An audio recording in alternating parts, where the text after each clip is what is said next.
Doctor Narendra Dabholkar व्याख्यानमालेच्या संयोजकांचं पहिल्यांदाच ऋण व्यक्त करतो की त्यांनी 101व्या व्याख्यानासाठी मला बोलवलं. त्या व्याख्याता नाही, पण सेवादल आणि सगळ्या समविचारी संघटना आणि कार्यकर्त्यांनी हा कार्यक्रम आयोजित केला आहे म्हणून नाही म्हणू शकलो नाही. सेवादलाचे जिल्ह्याचे अध्यक्ष माननीय महेंद्र नाकील सर, डाव्या चळवळीतील नाशिक जिल्ह्याचे अध्यक्ष कॉम्रेड तानाजी जायभाय, समोरही माझे ज्येष्ठ सहकारी सहोदर उपस्थित आहेत. सेवादलामध्ये ज्यांनी मला आणलं किंवा मोठं केलं ते अरुण जोशी, माझा मित्र संदीप भावसार, राष्ट्र सेवा दलाचे राज्याचे अध्यक्ष प्राध्यापक अर्जुन कोकाटे, ज्येष्ठ पत्रकार आणि मराठवाड्याची ध्वजा ज्यांनी खांद्यावर मी बाळगली ते माझे सहोदर निशिकांत भालेराव, छात्र भारतीचे राज्याचे अध्यक्ष राकेश पवार, उपस्थित अनेक ज्येष्ठ कार्यकर्ते, शिक्षक भारतीचे इथले जिल्ह्याचे अध्यक्ष के अहिरे आणि राज्याचे उपाध्यक्ष शेलार सर, इतर सर्व संघटनांचे कार्यकर्ते, उपस्थित बंधूंनो आणि भगिनींनो, गेले महिनाभर भोंग्याभोवती सगळं राजकारण फिरत आहे. राज ठाकरेंनी जो भोंगा वाजवला तो भाजप प्रायोजित होता की नव्हता हा प्रश्न बाजूला आहे, पण राज ठाकरेंच्या भोंग्याने दोन महत्त्वाच्या घटना घडल्या. नंबर एक, पुण्यातली नास्तिकांची परिषद पोलिसांनी बंद पाडली, नंतर ती 2-3 आठवड्याने झाली. आणि दुसरी घटना म्हणजे ज्यांना पुरोगामी चळवळीमध्ये आणि विशेषतः नास्तिकांमध्ये ज्या राजकीय नेत्याला महत्त्वाचं स्थान होतं त्या राज्यातील आपल्या नेते मान्य शरद पवार हे आस्तिक कसे आहेत, ईश्वरवादी कसे आहेत याचे पुरावे त्यांच्या कुटुंबाला द्यावे लागले.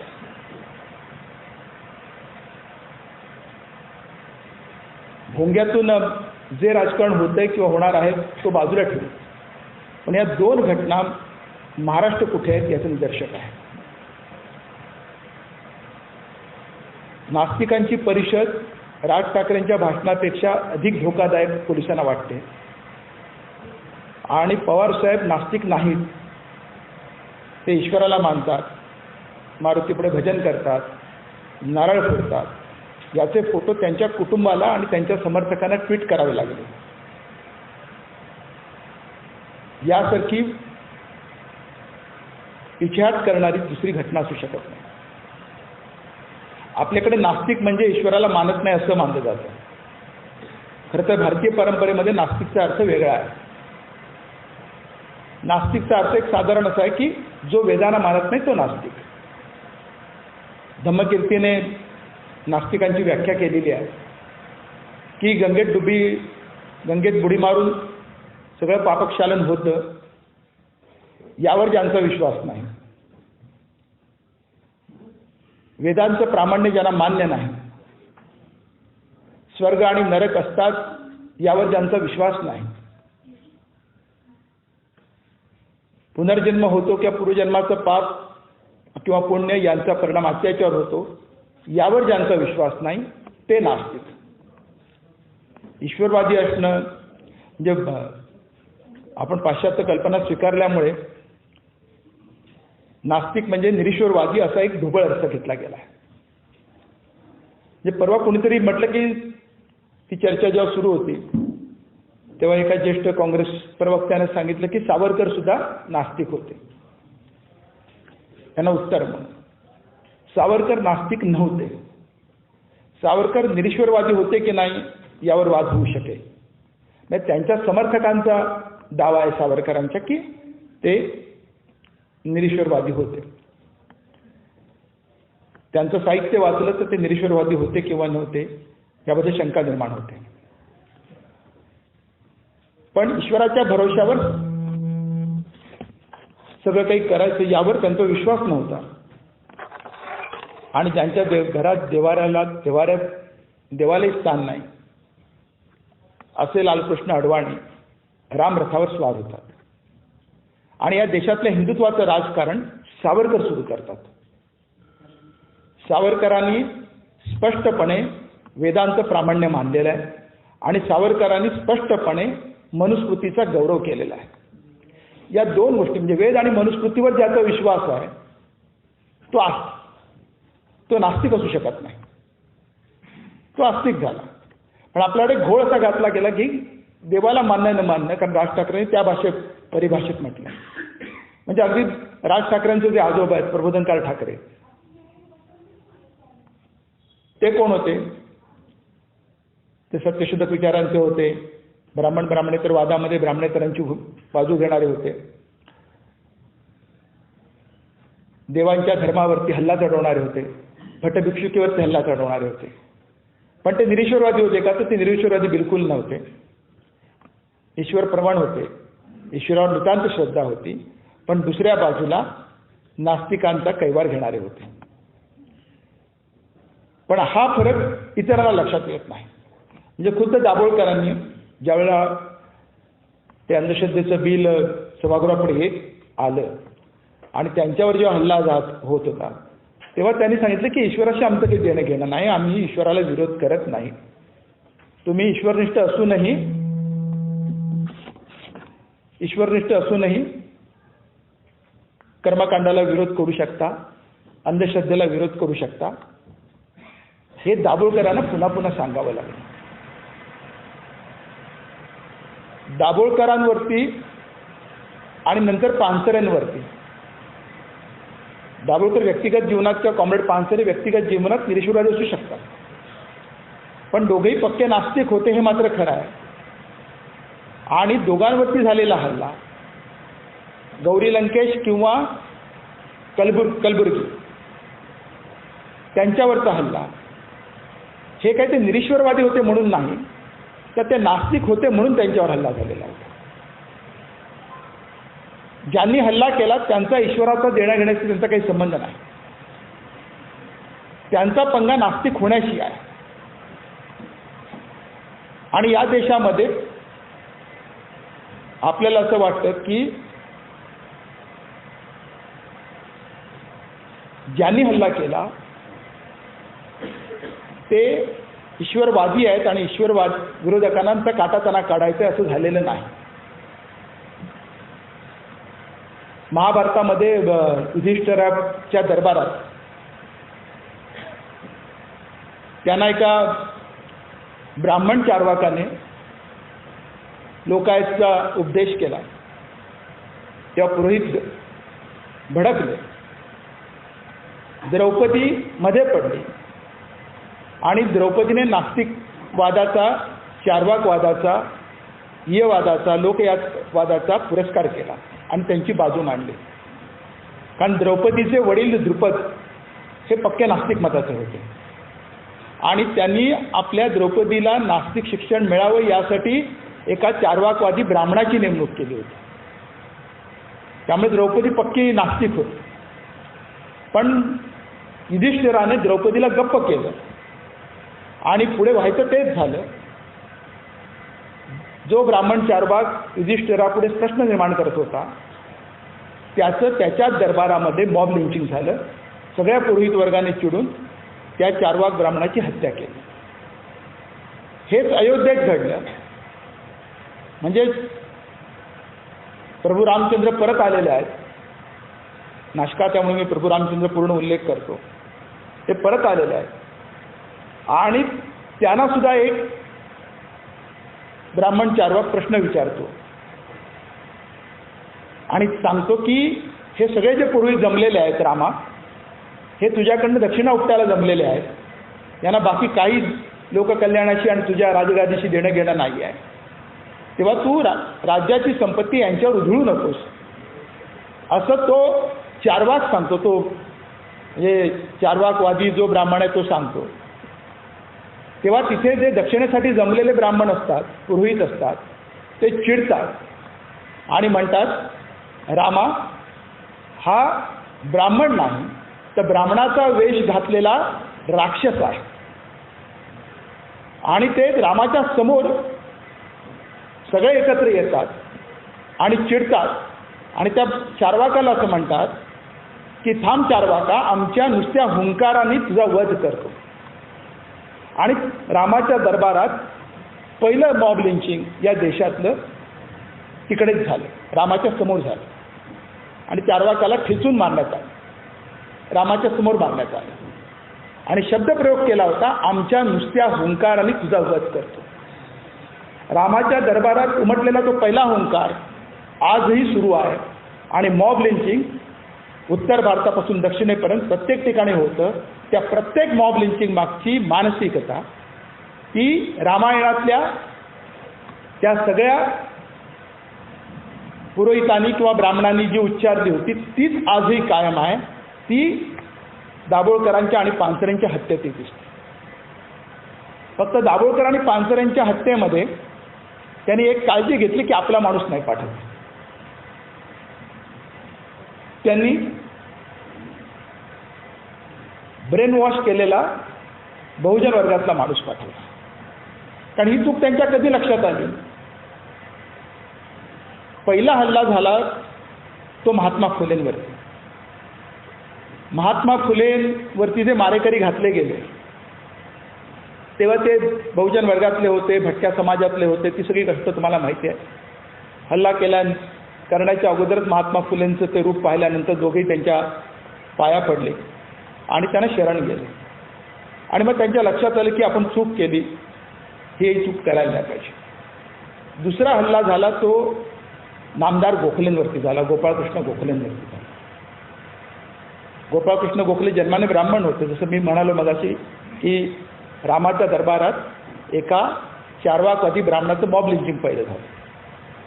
आणि गोखले हे आपल्या राजकारणाच्या विरोधात आहे हे लक्षात आल्याबरोबर गोखलेंना मारण्यासाठी ज्याला पाठवलं गेलं त्याचं नावही भावे आहे. म्हणजे केतकी चितळेने ज्याची कविता उद्धृत केली त्याचं नावही भावे आहे. मला एका परवा पत्रकार मित्राने विचारलं की हा कोण आहे भावे ज्याने कविता लिहिली? शरद पवारांवरची. मी म्हटलं मला माहीत नाही, पण गोखलेंवरती बंदूक चालवणारा जो पहिला होता तो जे पिस्तूल चालवणारा, चालवली नाही त्यांनी, त्याचंही नाव भावे होतं. मग त्याचं नातेवाईक आहे. म्हटलं नातेवाईक आहे मला माहीत नाही, पण विचारसरणी स्कूल एक आहे. तो भावे नावाचा तरुण जेव्हा गोखलेंना गोळी मारायला गेला तर गोखले शांतपणे बर्थवरती ट्रेनमध्ये झोपले होते. आणि त्यांचा तेजपुंज निरागस असा चेहरा ते पाहिल्यावर त्याला काय वाटलं कुणास ठाऊक, त्याच्या हातातलं पिस्तूल गळून पडलं आणि तो मागे हटला, अक्षरशः थिजलाच की आपण काय करू मागतो. आणि नंतर तो डिप्रेशन खाली गेला. नंतर त्याने कबुली दिली की मी असं करायला गेलो होतो. इतिहासामध्ये आपल्याला जो सांगितला जातो, आपला पुरोगामी महाराष्ट्रसुद्धा या घटनेची नोंद करत नाही, म्हणून मी या घटनेची नोंद केली. भावे परत गेला. भावे परत गेल्यामुळे त्यांच्या लक्षात आलं की ही आपली मोठी चूक आहे. म्हणून पुढच्या वेळेला त्यांनी तयारीने माणसं पाठवली. दुसरी घटना भावेंसारखीच घडली, ती म्हणजे जे गोखलेंसारखी, ती म्हणजे महात्मा गांधींची हत्येची. महात्मा गांधींना मारण्यासाठी त्यांनी आपलीच माणसं, जे सगळे सावरकरांचे शिष्य होते, जे हिंदू महासभेचे सदस्य होते, ज्यांची सगळी शिकवण उठवण ही संघामध्ये झालेली होती, अशीच माणसं पाठवली होती. आणि त्यांनी त्यांचं काम फत्ते केलं. आणि गांधींना मारण्यासाठी जे कारण पुढे केलं गेलं त्या इतिहासात मी आज जात नाही, कारण तो इतिहास तुम्हाला सगळ्यांना माहिती आहे की 55 कोटीचा आणि पाकिस्तानच्या संदर्भातला. या दोन्ही विषयासाठी ती हत्या झालेली नाही हे पुन्हा पुन्हा खोटं सांगितलं जातं. कारण गांधींवरती पहिला हल्ला 1921 साली झालेला आहे. ज्याची पुन्हा नोंद नाही. आणि ती यासाठी झाली, तो हल्ला म्हणजे फक्त पिस्तुलाचा हल्ला नाही आहे, पण प्रचंड मोठा हल्ला हिंदुत्ववाद्यांनी त्यावेळच्या पुण्यातल्या गांधींवरती केला. कारण गांधी 1921 साली पुण्यात पहिल्यांदा आले आणि गांधी असं म्हणाले की अस्पृश्यतेचं पाप हे ब्राह्मणांचं आहे. त्यांनी पत्रकाराने प्रश्न विचारला, त्याच्यावर त्यांनी दिलेलं उत्तर. त्याच्यावर हल्ला झाला आणि प्रचंड गदारोळ उठला की गांधीजी ब्राह्मणद्वेषी आहेत, ब्राह्मणांवर हल्ला करतात. आणि गांधीजी सावध झाले आणि गांधीजींनी मग खुलासा केला की मी ब्राह्मणांच्या विरोधात नाही. गोखले हे माझे गुरु आहेत, जे ब्राह्मण आहेत त्यांना मी मानतो, अनेक जे ब्राह्मण आहेत त्यांना मी मानतो, टिळकांना मानतो, परंतु अस्पृश्यतेचं पाप, कारण पाप पुण्याच्या भाषेत गांधीजी नेहमी बोलत असत, इथल्या पारंपरिक भाषेत बोलत असत, हे पाप ब्राह्मणवादात आहे, हे गांधीजींनी ठासून सांगितलेलं आहे. आणि त्यानंतर गांधीजींवरती हल्ले सुरू झाले आणि ते हल्ले सतत होत गेले. 1937 साली हनुमान प्रसाद पोद्दार, जे स्वतःला गांधीजींचे आंशिक शिष्य मानत होते. हनुमान प्रसाद पोद्दार म्हणजे कोण, तर ज्यांनी गीता प्रेस सुरू केला. त्या काळातल्या अनेकांनी, व्यापार क्षेत्रात असलेल्या एका विशिष्ट समाजातल्या काही माणसांनी एकत्र येऊन ती गीता प्रेस सुरू केली. त्याची सुरुवात 1890ला सुरू होते, पण 1905ला गीता प्रेस येते, त्यावेळेला संघ स्थापन झालेला नाही आहे. त्या गीता प्रेसचे सर्व असलेले हनुमान प्रसाद गांधीजींच्या आगमनानंतर त्यांचे चाहते बनतात. एक संत माणूस आला आहे, फकीर माणूस आला आहे, साधी राहणी आहे, आध्यात्मिक भाषेत बोलतोय. पण ज्या वेळेला गांधीजींनी अस्पृश्यता निवारणाची मोहीम हाती घेतली आणि ज्यावेळेला गांधीजींनी हिंदू मुस्लिम ऐक्याचा पुरस्कार सुरू केला, त्याबरोबर त्यांच्यासोबत गेलेले हनुमान प्रसाद पोद्दारांसारखेच त्यावेळची माणसं, ही सगळी माणसं, म्हणजे महात्मा फुलेंनी शेठजी भटजी हा शब्दप्रयोग केला. आपल्याला हे दोन्ही शब्दप्रयोग आताच्या परिभाषेत करता येत नाही, पण त्यातला हा जो पहिला शेठजी शब्द वापरलाय महात्मा फुलेंनी, तो सगळा शेठजी वर्ग ज्यांनी हिंदुत्वाचा पहिला पुरस्कार केला, जे सुरुवातीला गांधींच्या मागे गेले, हेच गांधींच्या विरोधात गेले. आणि हनुमान प्रसाद पोद्दारांनी 1937 साली गांधीजींना पत्र लिहिलेलं आहे की तुमचं कार्य आता संपलेलं आहे, तुम्ही गेलेलं बरं. गेलेलं बरं म्हणजे जे केतकी चितळेंनी जी भाषा शरद पवारांच्या संदर्भात परवा वापरली, त्यापेक्षा कोणताही एक अक्षर बदल नाही आहे, भाषा तीच आहे. ते हिंदीत लिहिलं असेल, तिने कवितेत मराठीत लिहिलेलं आहे की तुमचं संपलेलं आहे आणि तुम्ही आता गेलेलं बरं, तुमची आता गरज राहिलेली नाही. गांधीजींनी फार सुंदर उत्तर हनुमान प्रसादांना उत्तर दिलं की मी काय मरणाला घाबरत नाही, पण काळजी करू नका, मी 100 वर्ष जगावं असं अनेकांचं म्हणणं आहे, मी जगणार आहे. आणि यासाठीच जगणार आहे की अस्पृश्यता हा कलंक आहे माणुसकीवरचा आणि हिंदू धर्मावरचा आणि भारतीय समाजावरचा, तो दूर होण्यासाठी मी कटिबद्ध आहे. हे गांधीजींनी हनुमान प्रसादांना उत्तर दिलं. हनुमान प्रसादांनी का चिडलं होतं 37 साली, तर त्याच्या आधी पुणे करार झालेला आहे. बाबासाहेब आंबेडकर आणि गांधीजींच्या मधला पुणे करार झालेला, आणि पुणे कराराने या सगळ्यात कथित हिंदुत्ववाद्यांची डोकी फिरलेली आहे. आणि हनुमान प्रसादांनी स्वच्छपणे म्हटलेलं की तुम्ही आमचा धर्म बुडवता, तुम्ही अस्पृश्यता नाकारत आहात. अस्पृश्यता हा आमचा धर्माचा अधिकार आहे, आमच्या स्वातंत्र्याचा भाग आहे, हा धर्माचा विशेषाधिकार आहे आणि तो तुम्हाला नाकारता येणार नाही. इतक्या टोकाला जाऊन हनुमान प्रसाद गांधींना लिहितात. ते तिथेच थांबत नाही, ते म्हणतात की तुमच्या या पुणे करारामुळे पुढं काय होणार आहे, तर डॉक्टर बाबासाहेब आंबेडकर आता समानतेचा अधिकार मागतील, असं त्या पत्रात त्यांनी लिहिलेलं आहे. करार झाल्याबरोबर ते आरक्षण मागतील, ते अमुक मागतील, आणि हे थांबणार नाही, हे फार पुढं जाईल, आणि हे मोठं संकट आहे धर्मावरचं, आमच्या धर्मावरचं, आमच्या समाजावरचं, असं पोद्दार लिहितात. केतकीने जे लिहिलं असेल त्याच्याबद्दल ताबडतोबीनं राज ठाकरेंनी खुलासा करून झटकून टाकलं. देवेंद्र फडणवीसांनी सुद्धा झटकून टाकलं की ती भाषा योग्य नाही. पण मेसेज जायचा तोच गेला. जे राजकारण अयोध्येच्या निमित्ताने आणि भुंग्याच्या निमित्ताने सुरू केलं गेलेलं आहे, हे राजकारण 1905 पासून या देशात सुरू आहे. ते पुन्हा पुन्हा येते. भाषा वेगळी आहे, माणसं बदललेली आहे, माणसं पुन्हा बदललेली आहेत, एवढाच फरक आहे. पण भाषा तीच आहे, वृत्ती तीच आहे आणि हे पुन्हा पुन्हा बोलत आहेत. आणि या सगळ्यांना या देशामध्ये हिंदू राष्ट्राचं राजकारण यशस्वी करायचं. हिंदू राष्ट्राची कल्पना ही 1905 पासून सुरू होते. इतिहासात मांडलं असं जातं की द्विराष्ट्रवादाचा सिद्धांत हा सय्यद अहमद खान यांनी मळव्यांनी मांडला अलीगढ युनिव्हर्सिटीच्या. हेही पुन्हा एक छोटा आहे. जी टू नेशन थेअरीच्या संदर्भात पुन्हा पुन्हा म्हटलं जातं. त्यांनी उर्दूमध्ये म्हटलं होतं हिंदू और मुसलमान दो कौमे हैं.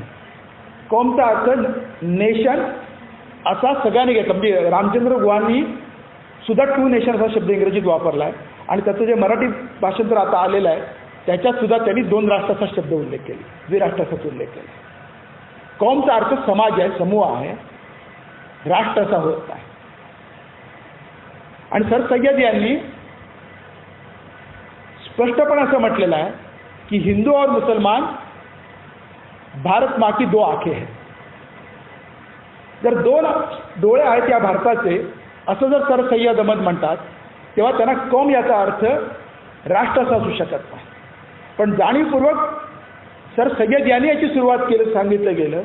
पण त्याची सुरुवात ही या सगळ्या तथाकथित शेटजी मंडळींनी सुरुवात केली होती आणि ज्याला हिंदुत्व हे नाव सावरकरांनी दिलं. आता स्पर्धा लागली आहे की बाबरी कोणी पाडली, दोघांमध्ये, की आम्ही पाडली की तुम्ही पाडली, आणि एकमेकाचे पुरावे देत आहेत. महाराष्ट्रासाठी इतकी वाईट गोष्ट दुसरी असू शकत नाही की बाबरी पाडल्याच्या अभिमानाची चर्चा होते आणि त्याच्यावर आपण काही प्रतिक्रिया देत नाही. आता ज्ञानव्यापी मशीद उकरली गेली आहे. स्पष्ट दिसतं, तुम्ही पाहिलं असेल चित्र, त्याचं व्हायरल त्यांनीच केलं आहे. फाउंटन आहे, ते फवारा आहे, कारंजा आहे, गोलाकाराचं आहे. ते काही शिवलिंग नाही, पण ते शिवलिंग सापडलं. तसं तर कुठे तुम्ही खोदलं तर गोल दगड मिळाला, आपण शंकर सापडला म्हणून त्याची पूजा करतोच. देशभर शंकराचा देश आहे. वाजपेयीच्या भाषेत कंकर कंकर शंकर आहे, त्यांची कविता आहे. अयोध्येमध्ये जी सापडली ती सगळी बुद्धाचे अवशेष का अशोकाचे अवशेष सापडले. एकही अवशेष यांच्या हिंदुत्वाचा सापडलेला नाही. पण हिंदुत्वाची स्पर्धा अशी लागलेली आहे की आमचं हिंदुत्व खरं की त्यांचं हिंदुत्व खरं. एक गोष्ट बरी आहे की जी काँग्रेसमधल्या त्यावेळेचे जे हिंदुत्ववादी होते, हिंदुत्ववादी हा शब्द पण बरोबर नाही, हिंदू धर्मवादी, ते सुद्धा हिंदू राष्ट्रवादी नव्हते. म्हणजे गोळवलकरांच्या पुस्तकाला पहिली जी प्रस्तावना लिहिली होती लोकनायक बापूजी अणेंनी, तेव्हा त्यांनी सुद्धा गोळवलकर जे हिंदू राष्ट्राचा सिद्धांत मांडतायत तो चुकीचा आहे असं हिंदू धर्माचे कट्टर अभिमानी असलेले लोकनायक अणे सांगतात. हिंदू बहुसंख्या त्या अर्थाने हिंदूंचं राष्ट्र आहे, पण कोणताही आधुनिक समाज धर्मावर आधारित राष्ट्राची कल्पना करू शकणार नाही असं सुद्धा अणे त्या पुस्तकात म्हणतात, आपल्या प्रस्तावनेत म्हणतात. त्यामुळे काँग्रेसमधले जे काही हिंदू धर्मवादी होते त्यांच्यामध्ये आणि हिंदू राष्ट्रवादी यांच्यामध्ये आपण फरक केला पाहिजे. धार्मिक असणं गोष्ट वेगळी आणि हिंदू राष्ट्रवादी असणं वेगळी. म्हणजे गांधीजी सगळ्यात धार्मिक होते. ते म्हणत होते मी सनातनी हिंदू आहे. त्यांची सगळी परिभाषा अत्यंत धार्मिक होती की जनमानसाला होती. पण गांधीजी कधी कोणत्या देवळात गेले नाहीत, कधी कुठला यज्ञ त्यांनी केला नाही, कोणत्या पूजेला गेले नाहीत. एकदाच पूजेला बसले, ते म्हणजे आंतरजातीय लग्न होतं.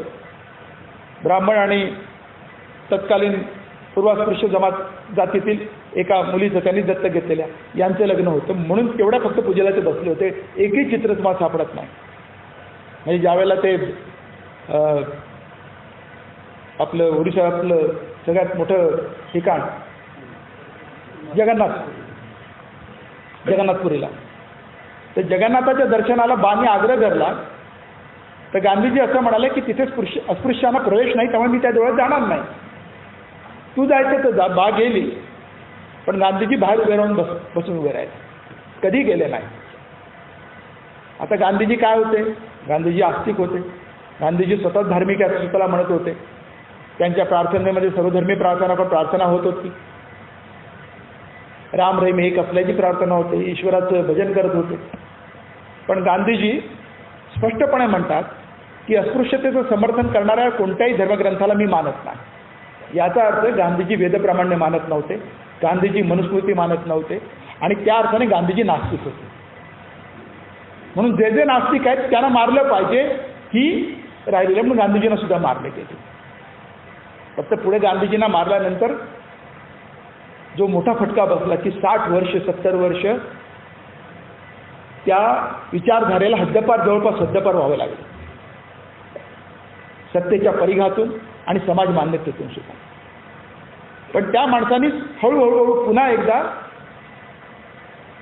आपली ताकद अजमावली, उभे राहिले, आणि आज ते देशभर इतक्या मोठ्या ताकदीने उभे आहेत की त्यांचाच भोंगा वाजतोय, दुसरा कोणताही भोंगा ऐकला जात नाही. आणि आपण सुद्धा त्या परिभाषेतच बोलतो. एक गोष्ट चांगली आहे की जरी आघाडीचं सरकार असलं आणि मुख्यमंत्री हिंदुत्ववादी असले तरी एका गोष्टीसाठी मी त्यांना धन्यवाद देईन की त्यांनी त्यांच्या हिंदुत्वाची व्याख्या करताना त्यांनी एक सांगितलं की आमचं हिंदुत्व घंटा बडवणारं नाही, आमचं हिंदुत्व शेंडी जाणवायचं नाही, आणि ते जळकं हिंदू राष्ट्र मी मानत नाही. या दोन गोष्टी सांगितल्या. आणि तिसरं त्यांनी परवा सांगितलं की हे विखारी हिंदुत्व मला मान्य नाही. हे जाहीरपणे मुख्यमंत्र्यांनी सांगितलं. त्यामुळे आपणही हा फरक केला पाहिजे की हिंदू परंपरा मानणारे, हिंदू धर्म मानणारे आणि हिंदू राष्ट्रवादी असणारे सावरकरवादी यांच्यामध्ये आपण अंतर केलं पाहिजे. या देशातल्या घटनेने सगळ्यांना कोणताही धर्म, देव, श्रद्धा मानण्याचा अधिकार दिलेला आहे, आणि तुम्ही कोणत्या देवाला मानायचं, कोणती पूजा करायची ही संविधानाने दिले असल्यामुळे त्याला विरोध करण्याचं कारण नाही. कोणी कोणत्या ईश्वराला भजो,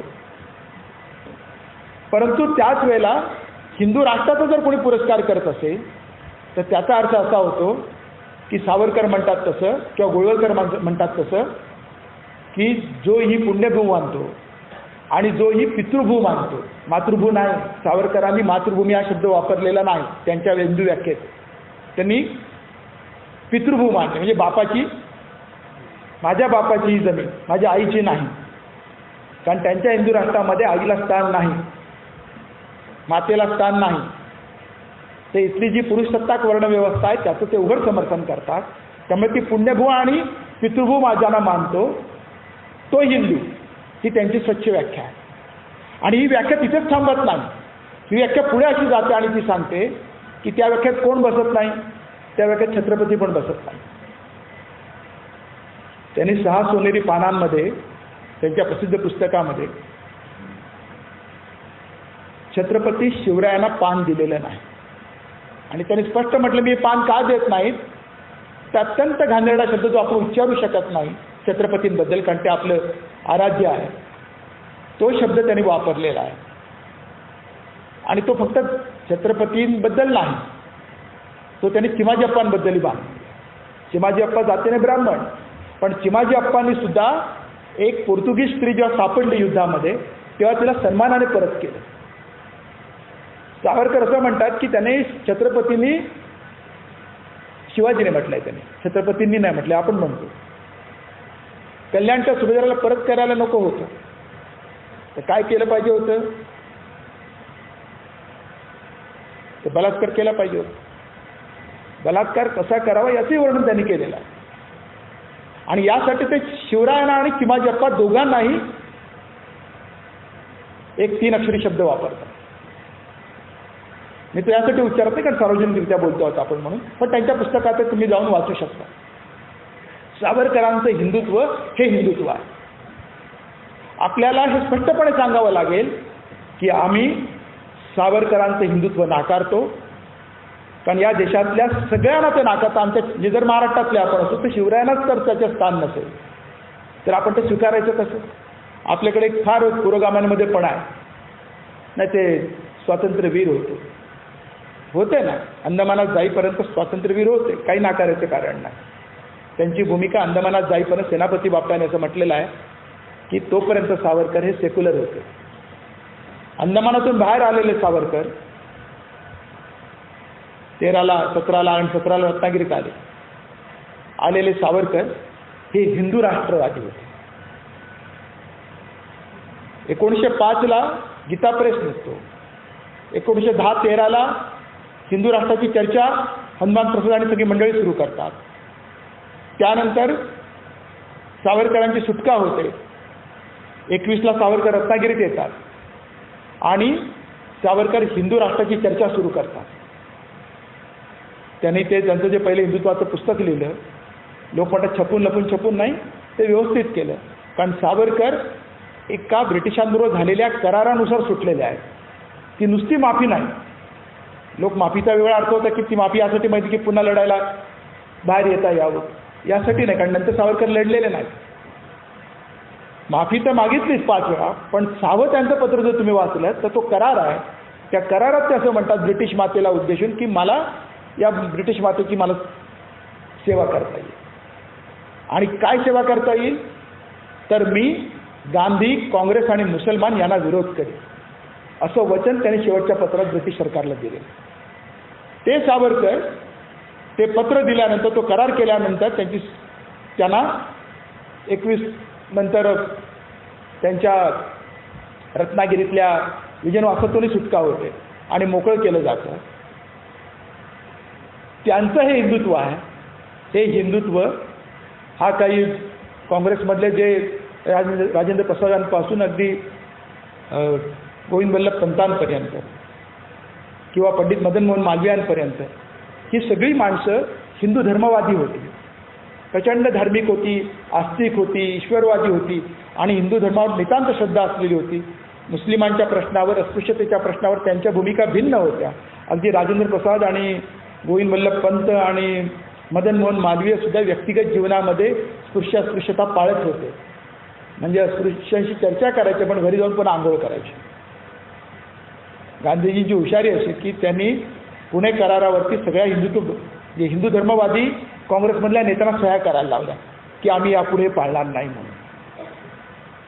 ह्या सगळ्या मंडळी ही जरी हिंदू धर्मवादी असली तरी ती हिंदू राष्ट्रवादी नव्हती. म्हणजे मी लोकनायक बापूजी अण्णांचं उदाहरण दिलं. तर ही अण्णांपर्यंतची सगळी मंडळी हिंदू धर्मवादी असली तरी हिंदू राष्ट्रवादी नव्हती. हिंदू राष्ट्रवादी असणं वेगळं आणि हिंदुत्ववादी असणं वेगळं. आणि हिंदू धर्मवादी, हिंदुत्व शब्दच मुळात सावरकरांचा आहे, त्यामुळे चुकीचा आहे. इतिहासामध्ये किंवा पुराणामध्ये, वेदांमध्ये कुठेही हिंदुत्व हा शब्द नाही. हिंदू या शब्दाचाच मुळात तो 11व्या शतकामध्ये 9व्या शतकानंतर त्याचा उदय झालेला आहे. त्याच्या आधी हिंदू शब्दही कुठे सापडत नाही. त्याला हिंदुत्व शब्द हा तर 20व्या शतकातला शब्द आहे. त्यामुळे हिंदुत्ववादी राजकारण, हिंदू राष्ट्रवादी राजकारण हे वेगळं आहे आणि हिंदू धार्मिक राजकारण ही वेगळी गोष्ट आहे. या दोघांमध्ये आपण फरक केला पाहिजे. हा फरक केला तर मग आपले शत्रू कोण, आपले मित्र कोण, या देशाचे खरे दुश्मन कोण हे आपल्याला कळू शकेल. आणि हा फरक केला तर आपल्याला लढण्याचं एक नवं बळ मिळू शकेल. आपल्याकडच्या संत परंपरेने या सगळ्याला उत्तर दिलं. म्हणजे तुम्ही आता नाकेल सरांनी परवा पंढरपूरचा मगाशी उल्लेख केला, पंढरपूरच्या मेळाव्याचा. पंढरपूरला साने गुरुजींनी उपोषण केलं होतं आणि 10 मेला रात्री उशिरा ते उपोषण संपलं. तर त्या उपोषणाच्या संपता सुद्धा खूप गमती घडल्या. पण साने गुरुजींचा निर्धार पक्का होता आणि साने गुरुजींच्या धर्माबद्दलच्या, सेक्युलरिझमबद्दलच्या, या देशाबद्दलची कल्पना स्पष्ट होती. आणि जर तुम्ही साने गुरुजींचं भाषण पाहिलं तर मग लक्षात येईल, जे आपण सगळे समाजोद्या आणि पुरोगामी मंडळी आहोत म्हणून मी सांगतो की साने गुरुजी आणि जसं गांधीजींचे अंशिक भक्त हनुमान प्रसाद पोद्दार, तसे साने गुरुजींचे अंशिक भक्तसुद्धा, मी त्यांची सगळ्यांची नावं घेत नाहीत, पण ज्या विचारवंतांचा मराठी विचारविश्वावर आणि पुरोगामी विचारविश्वावर प्रचंड प्रभाव आहे, अशा विचारवंतांनी सुद्धा अँटी मुस्लिम, अँटी दलित एक भूमिका पुरोगाम्यांमध्ये रुजवली की जी सावरकरांना आणि नुसती सावरकरांना नाही तर ती नथुरामाला सुद्धा स्पेस निर्माण करून देते. ही आपल्याकडची सगळ्या डाव्या पुरोगामी चळवळीतली ही एक लंगडी बाजू आहे की ही मंडळी एका बाजूला आहे म्हणजे इतकं आहे की साने गुरुजींनी इस्लामी संस्कृती नावाचा त्यांचा पहिला खंड प्रसिद्ध केला. त्यांच्या मृत्यूनंतर झाला. दुसरा खंड का नाही प्रसिद्ध झाला? ते एका मोठ्या विचारवंतांनी, ज्याचा मराठी विचार विश्वावर प्रभाव आहे, समाजवादी विचार विश्वावर प्रभाव आजही आहे असं मानतो आपण, मराठवाड्यातल्या त्या विचारवंतांनी दुसरं पुस्तक प्रसिद्ध करायचं नाही असं साधनेच्या संपादकांना सांगितलं आणि त्यामुळे दुसरा खंडच आला नाही. म्हणजे मी ज्यावेळेला साने गुरुजींबद्दल 99 साली त्यांच्या जन्मशताब्दीच्या निमित्ताने एक लेख लिहिला होता, तेव्हा साने गुरुजींच्या एक निस्सिम भक्त असलेल्या व्यक्तीने मला विचारलं की मी असं म्हणालो होतो की साने गुरुजी आंबेडकरमय झाले होते, साने गुरुजी फुलेवादी झाले होते. तर म्हणे हे कुठे तुम्ही वाचलं? मी एवढं साने गुरुजींचं निस्सिम भक्त आहे, त्यांचं साहित्य वाचलं आहे, तर कुठे दिसत नाही. नंतर त्यांनी आता जे खंड प्रसिद्ध केले साने गुरुजींनी त्याच व्यक्तीच्या पुढाकाराने, त्याच्यात ते सगळं आलं. मी म्हटलं साने गुरुजींचं हे अप्रकाशित साहित्य आहे किंवा प्रकाशित आहे, वाचलं पाहिजे. मी फक्त एकच तुम्हाला छोटंसं उदाहरण देतो. म्हणजे पंढरपूरच्या सत्याग्रहाची प्रेरणा सुद्धा साने गुरुजींची ही आंबेडकरांची प्रेरणा होती. बाबासाहेबांनी प्रश्न विचारला होता गांधीजींना की बापू, स्वातंत्र्य मिळते, माझ्या समाजाचं स्वातंत्र्य कुठं आहे? मायभूमी तुम्हाला मिळणार आहे, माझी मायभूमी कुठे आहे? या दोन प्रश्नांनी अस्वस्थ झालेल्या साने गुरुजींनी पंढरपूरचा सत्याग्रह पुकारला होता. आणि साने गुरुजी 14 एप्रिल 1950च्या साधनेच्या अंकामध्ये अग्रलेख लिहितात, 50 साली. आणि त्या अग्रलेखाचं हेडिंग असं आहे की डॉक्टर बाबासाहेब आंबेडकरांना जन्मदिनानिमित्त शुभेच्छा, जन्मदिनानिमित्त अभिनंदन असं. आणि त्यात त्याचं म्हणतात की डॉक्टर आंबेडकर ज्ञानाचे सागर आहे, त्यांचं घर ग्रंथांनी भरलेलं आहे. हिंदू महिलांच्या मुक्तीसाठी हिंदू कोडबिलाचा ते आग्रह धरत आहेत, हिंदू कायद्याचा ते आग्रह धरत आहेत. भारताचं संविधान त्यांनी लिहिलेलं आहे. डॉक्टर आंबेडकरांचं पुढचं वाक्य अतिशय महत्त्वाचं आहे. डॉक्टर आंबेडकरांचा ओढा बुद्ध धर्माकडे आहे. आणि त्याच्या पुढचं साने गुरुजींचं वाक्य आहे की बुद्ध धर्म, बौद्ध धर्म हा दलितांची मान उंचावणारा धर्म असेल. हे साने गुरुजींनी लिहिलेलं आहे, कुठेही प्रकाशित केलेलं नाही. साने गुरुजींच्या भक्तांनी सुद्धा साधनेचा अग्रलेख आहे, शेवटचं वाक्य आहे. आणि म्हणून यासाठी मी आंबेडकरांना उदंड आयुष्य लाभो अशी प्रार्थना करतो आणि त्यांचं अभिनंदन करतो. कशासाठी? ती मान उंचावण्यासाठी. हे मी रूप यासाठी सांगितलं की आपल्याकडे जसं काँग्रेसमध्ये एक हिंदू धर्मवाद्यांची परंपरा राहिलेली आहे, मोठी प्रबळ परंपरा राहिली आहे की ज्यांनी हिंदू राष्ट्रवाद्यांना सुद्धा स्पेस निर्माण करून दिली, तशी महाराष्ट्रातल्या पुरोगामी समाजवाद्यांनी डाव्या चळवळीत सुद्धा एक विचारवंतांची अशी एक फळी राहिलेली आहे की त्यांची भाषा पुरोगामी आहे, पण त्यांनी हिंदुत्ववाद्यांना, सावरकरांना आणि नथुरामाला सुद्धा स्पेस निर्माण करून दिली. हा जो मोठा घोळ आहे हा आपण लक्षात नाही घेत आणि ते जर बाजूला नाही केलं तर मग हे भोंग्याचं जे राजकारण आहे ते आपल्या लक्षात येणार नाही. आणि मग आपल्या रिॲक्शन्स त्या पद्धतीने यायला लागतात. ते आपण थांबवणं आवश्यक आहे आणि भूमिका घेणं आवश्यक आहे. दाभोळकरांचा किंवा सावरकरांचा दाभोळकर आणि पानसरेंचा खून जेव्हा झाला सावरकरवाद्यांकडून, तेव्हा त्याच्या आधी काय घडलेलं आहे? त्याच्या आधी सनातन धर्म नावाच्या त्यांच्या दैनिकामध्ये, सनातन प्रभात, सनातन नावाची जी संघटना त्यांची आहे आठवलेंची, जैन आठवलेंची, त्यात त्यांनी वर्षभर आधी या दोघांचे फोटो प्रसिद्ध केलेले आहेत. त्याच्यावर फुली मारलेली आहे आणि खाली म्हटलेलं आहे की राक्षसांच्या, दानवांच्या निर्दलनासाठी ईश्वराला अवतार घ्यावे लागतात. हे दानव आहे आणि म्हणून त्यांचं निर्दालन केलं पाहिजे. अगदी आत्ता डॉक्टर गणेश देवींना दानव म्हटलं गेलं. तथाकथित पुरोगाम्यांच्या घरातल्या व्यक्तींनी त्या शब्दप्रयोग केला, दानव म्हणून. जेव्हा दानव म्हटलं जातं त्याचा अर्थ काय होतं की दानवाला, राक्षसाला मारलं पाहिजे. आणि मग त्यांचा खून झालेला आहे. तेच कलबुर्गी आणि गौरी लंकेशच्या बाबत त्यांनी नोटीस देऊन मारलेला आहे. शरद पवारांच्या बाबत केतकीची कविता असेल किंवा भावीची कविता असेल किंवा ज्याने ट्विट केलं बारामतीच्या गांधीला मारण्यासाठी बारामतीचा नथुराम आता तयार व्हायला हवा, त्याचा अर्थ असा आहे की ते नोटीस देतात. आपल्याला असं वाटतं वेडी पोरं आहेत, काहीतरी बोलतात, भडकलेली आहेत, कोणीतरी केलेले आहेत म्हणून बडबडतात. कोणी असं बडबडत नसतं. हे डिझाईन आहे, ठरवलेलं आहे, प्लॅन आहे आणि ते ठरवून करतात. तुमचे शरद पवारांशी अनेक मतभेद असू शकतील ना, आपलेही असू शकतात, डाव्यांचे आहेत, पुरोगाम्यांचे आहेत, पण त्यांना मारण्याची कामना करणं आणि ज्याने कॅन्सरवरती मात केली आणि एक आदर्श घालून दिला त्यांना कॅन्सरमधनं जे वैगुण्य आलं त्याच्याबद्दलची चर्चा करणं आणि नरकात जाण्याची कामना करणं, याचा अर्थ काय होतो? तर ती काही केतकी एकटी बोललेली नाही, तो काही भावे एकटा बोललेला नाही, किंवा जो एक शेतकऱ्याचाच पोरगा आहे, नाशिक करताच आहे ना मला, भामरे, तो जे बोललेला आहे तो काही एकटा बोललेला नाही. तर ते बोलायला लावलं गेलेलं असतं, बोलायला लावलं गेलेलं असतं. आपल्याला आपल्या आजूबाजूला बसणारे तथाकथित पुरोगामी सुद्धा रिमोटने त्यांचं काम ते करत असतात. आपल्याला पत्ता लागत नाही तो असं का बोलला आणि त्याने अशी चर्चा का केली. तर त्याने तसं बोलावं यासाठी सुद्धा एक यंत्रणा लागलेली असते मागे, महायंत्रणा. त्याला त्यांच्याच एका संघाच्या स्कूलमधून आलेल्या एकाने कादंबरी लिहिली, पाताळ यंत्र.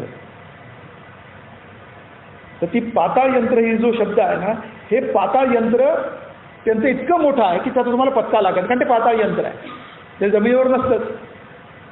त्यामुळे पत्ताच लागत नाही की काय चालू आहे.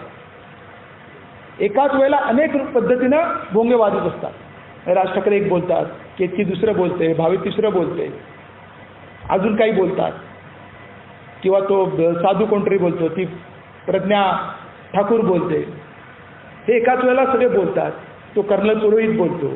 नाशकात केलं त्याने, सगळं नाशकात केलेलं आहे. मालेगावचं ते जे केलं त्यांनी केलेलं आहे.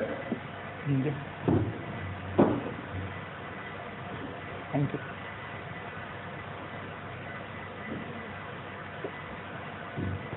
मालेगावच्या संदर्भात मी आठवण केली म्हणून मी सांगतो. मालेगाव त्याने ठरवून केलं आणि करकरेंनी ते शोधलं म्हणून करकरेंवरती त्यांचा राग. तर ते सगळे सोडले त्याने, कारण सोडणारे स्वाभाविक आहे. ज्यांचा अपराध नसतो ते तुरुंगात जातात. काही संबंध नाही भीमा कोरेगावच्या सभेशी सुद्धा. त्यांना त्यांनी भीमा कोरेगावच्या कटामध्ये घालून तुरुंगात ठेवलं 2-2 वर्ष, 2.5 वर्ष.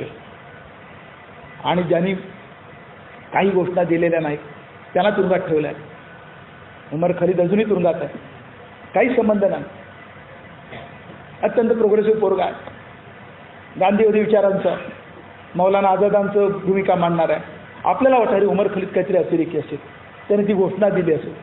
कसली घोषणा? घोषणा देणारे जे 7 जण होते ते गायब झाले, ती यांचीच माणसं होती. ते म्हणतात ना तुकडे तुकडे गँग, ती यांनीच पाठवलेली होती. कन्हैयाला आणि उमरला नंतर पकडलं याने, त्यांच्यावर घालून. उमर तर आपला सेवादलाच आहे, आलाय आपल्या व्याख्यानाला दिला आहे, सभासद झालेला आहे तुरुंगात जाण्याच्या आधी. तर अभिमानाने सांगितलं पाहिजे, येस उमर खलीद आमचा आहे. ती सांगण्याची हिंमत पाहिजे आपली. आपणच घाबरतो, नाही ना उमर आमचा नाही, त्याने असं बोलायला नाही पाहिजे. का नाही बोलायला पाहिजे? हिंमतवान आहे तो. बघा त्याचं वाक्य काय प्रसिद्ध, वो लाठी चलाएंगे हम तिरंगा उठाएंगे, वो गोली चलाएंगे हम संविधान को सीने पे लगाएंगे. याच्यात काय वाईट आहे सांगा? याच्यात आवाहन हिंसेचं नाही, अहिंसेचं आवाहन आहे.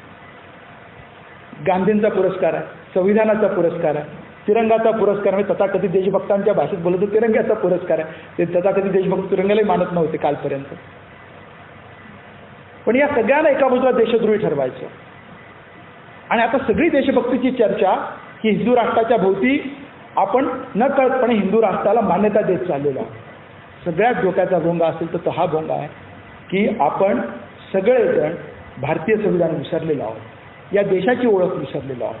हा देश कधी एका धर्माचा नव्हता, हा देश कधी एका जातीचा नव्हता, हा देश कधी एका वंशाचा नव्हता. तो पुराण काळापासून, प्राचीन काळापासून बहुवांशिक राहिलेला आहे, बहुभाषिक राहिलेला आहे. जगभरातला माणसं येत गेली आणि त्यांनी हा देश फुलवलेला आहे. ती ओळख आपण विसरून ती एका जातीची, एका भाषेची, एका धर्माची, एका ओळखीची करू मागतो आहोत आणि त्यासाठी त्यांचा प्रयत्न सुरू आहे.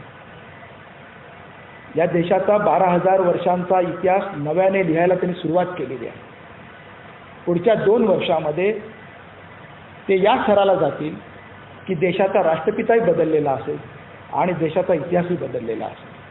ही नुसती ज्ञानव्यापी मशीद त्यांना बंद नाही करायची आहे, सगळी ओळख मिटवून टाकायची. जी दुसरी ओळख आहे ती त्यांना मिटवायची आहे, कोणती ओळख त्यांना नको आहे. म्हणून आर्य इथलेच होते, पुन्हा पुन्हा ते सांगतायत. म्हणजे खुद्द लोकमान्यांनी सांगितलं की आर्य उत्तर ध्रुवातून आले. गोळवलकर इतके हुशार, ते म्हणाले त्यावेळेला उत्तर ध्रुव भारतात होता, असं लिहायचं. म्हणजे प्रश्नच मिटला, टिळकांना नाकारता येत नाही म्हणून ते म्हटलंय. पण आता जी राखी गडीला ज्या स्त्रीचा सांगाडा मिळाला त्याचा DNA टेस्ट झालेला आहे आणि त्याने स्पष्ट ती बाई म्हणते, जे तो सांगाडा म्हणतो, स्त्रीचा सांगाडा आहे की मी अंदमानी आहे, मी द्रविड आहे. अंदमानातला आणि दक्षिणेकडचा DNA आणि तिचा DNA ती हरियाणात सापडलेली, हरियाणाच्या राखी गडीत सापडल्याचे सांगाडा 5,000 वर्षापूर्वीचा एक आहे. त्यामुळे आर्य बाहेरून आले सिद्ध झालेले आहेत. आता त्याला काहीच हे नाही, कारण तो R1A1 नाही. आर्यांचा DNA R1A1 मानला जातो, तर तो नाही, हा अंदमानी DNA निघालेला. इतकं स्वच्छ आहे. त्यामुळे इथं लोक असंख्य दिशाने आले, त्यामुळे आपल्याला वेगवेगळ्या रंगाचे लोक दिसतात. भारतात इतके रंग कोणत्या जगात नाही सापडत. काळे, पिवळे, जांभळे, सगळ्या रंगाचे लोक आहेत, सगळ्या रंगाचे. जांभळा रंग आपल्याकडे हा थोडासा अंदमानाकडे गेला की तो सापडतो, लक्षद्वीपला गेला की सापडतो. सगळ्या रंगाचे लोक आहेत. इतका हा असा देश आहे. त्या देशामध्ये सतत नफरत, सतत द्वेष निर्माण करत आणि लोकांचं ब्रेन वॉशिंग करत ज्या पद्धतीने हिंदू राष्ट्राकडे वाटचाल सुरू झाली आहे, त्या विरोधात ठामपणे आपण उभं राहावं लागेल. पुढच्या 2 वर्षात म्हणजे 23, 24 आणि 25ला संघाच्या स्थापनेला 100 वर्ष होत आहे. आणि त्यांचा प्रयत्न असा आहे की भारत हे हिंदू राष्ट्र म्हणून घोषित करायचे. बांगलादेशमध्ये घडलं होतं. मधल्या काळामध्ये जे खलिदा आली होती, शेख मुजीबरांनी धर्मनिरपेक्ष राष्ट्र म्हणून संविधानात त्यांच्या नोंद केली होती, पण इस्लामी राष्ट्र म्हणून नोंद करायला लावली, तो बदल केला गेला. आपल्याकडे ते होणं असंभव नाही, संभव आहे. फक्त आपण काय करणार आहोत हा मुद्दा आहे. त्यांनी ठरवलं आहे, त्यांनी त्यांच्या अजेंड्यानुसार ते बरोबर चाललेलं आहे. त्या विरोधात ठामपणे जर आपण उभं नाही राहिलो तर आपण तात्कालिक उत्तर शोधत बसू आणि आपल्या हातून सगळं गेलेलं असेल. अर्थात माझा आणि आपल्या सगळ्यांचा एक विश्वास असला पाहिजे की भारतीय लोक हे अशा पद्धतीनं अतिरेकी राजकारणाच्या बाजूने कधी जात नाही. ज्या दिवशी अतिरेक हा टोक गाठलं जाईल त्या दिवशी हे यांना घरी पाठवून देतील. त्यांनी हिंदू राष्ट्र करतील हे नक्की आहे, पण ते करतील त्या दिवशी त्यांना परत पाठवण्याची तयारी इथलीच भारतीय जनता करेल. यावर आपण विश्वास ठेवला पाहिजे, कारण त्या भारतीय जनतेपैकी आपण एक आहोत. त्या विश्वासावरती मी माझं म्हणणं इथे थांबवतो आणि धन्यवाद. जय हिंद, जय महाराष्ट्र.